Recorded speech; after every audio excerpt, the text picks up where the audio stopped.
Hello and welcome back to the channel. Today, we're diving into a pivotal, yet often misunderstood, moment in history, the year 1688. It was a year of drama, intrigue, and revolution that reshaped the future of Britain and, by extension, the world.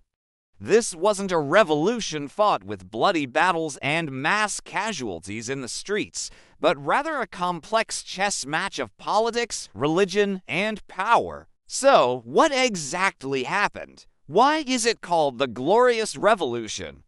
Let's unravel the story together. To understand 1688, we have to rewind a little. England had been through a turbulent century.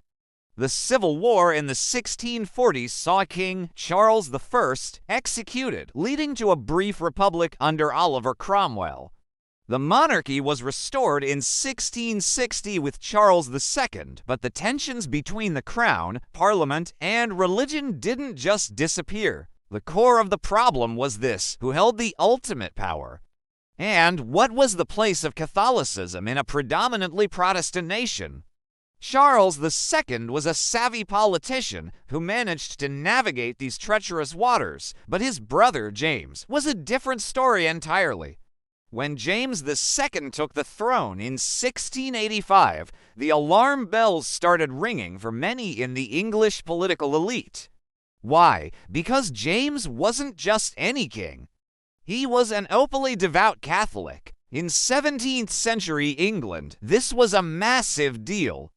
The memory of religious wars and persecution was still fresh.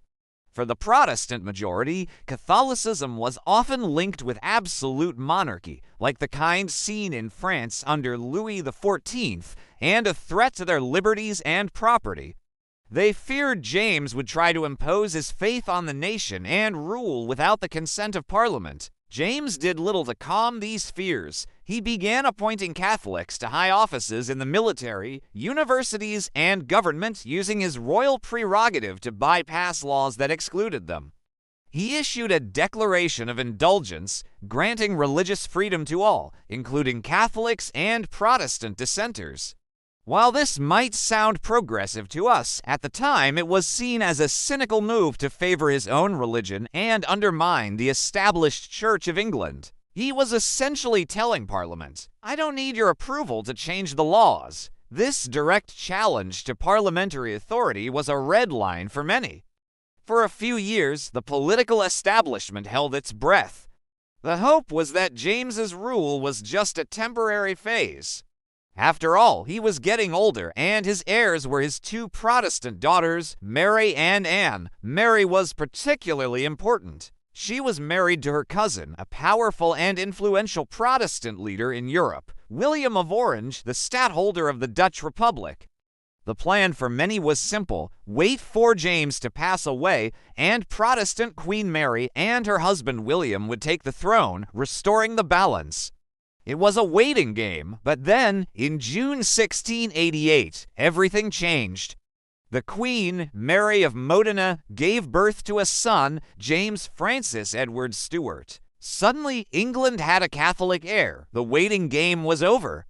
The prospect of a permanent Catholic dynasty now seemed terrifyingly real. For a group of powerful Protestant nobles and politicians, this was the final straw. The birth of the prince acted as the catalyst, forcing them to take drastic action. They couldn't just wait anymore.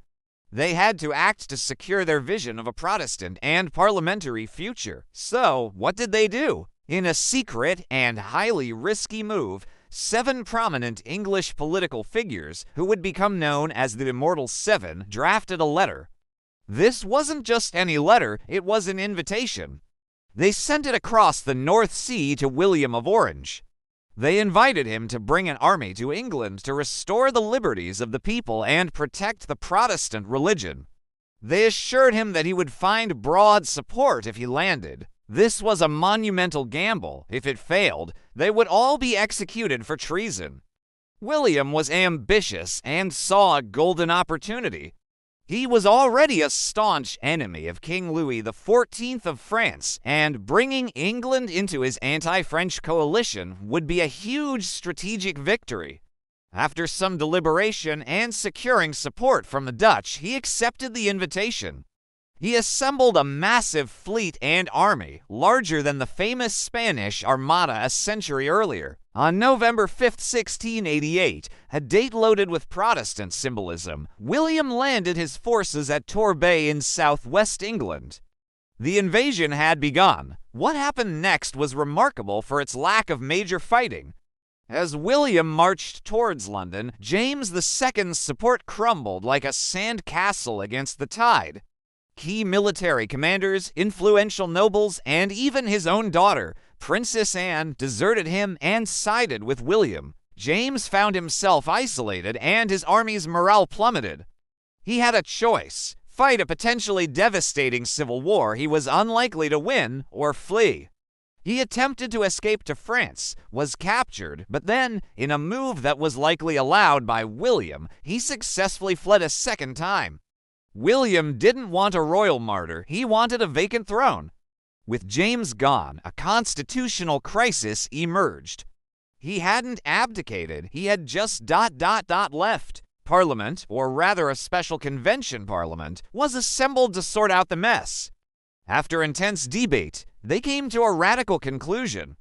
They declared that by fleeing the country, James II had effectively abdicated the throne, leaving it vacant.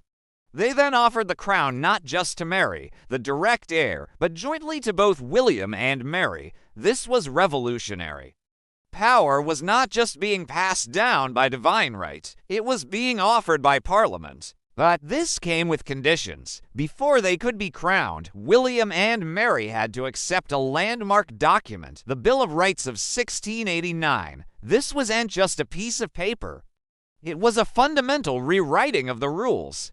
It asserted that the monarch could not suspend laws, levy taxes, or maintain a standing army without Parliament's consent. It guaranteed free elections and freedom of speech within Parliament. It effectively established a constitutional monarchy, where the power of the crown was limited by the law and by the representatives of the people. This was the true glorious part of the revolution, a shift of power that occurred with minimal bloodshed. The consequences of 1688 were immense and long-lasting. It secured the future of England as a Protestant constitutional monarchy. It ensured Parliament's supremacy over the Crown, laying the groundwork for the modern British political system. The financial revolution that followed, including the creation of the Bank of England, helped fund Britain's rise as a global commercial and military power.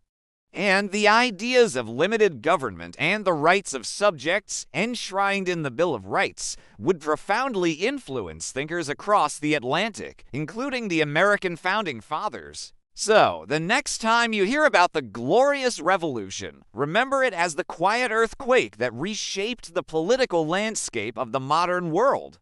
Thank you so much for joining me on this historical journey. If you found this interesting, please hit that like button and consider subscribing for more deep dives into the stories that shaped our world. Let me know in the comments what you think. See you next time.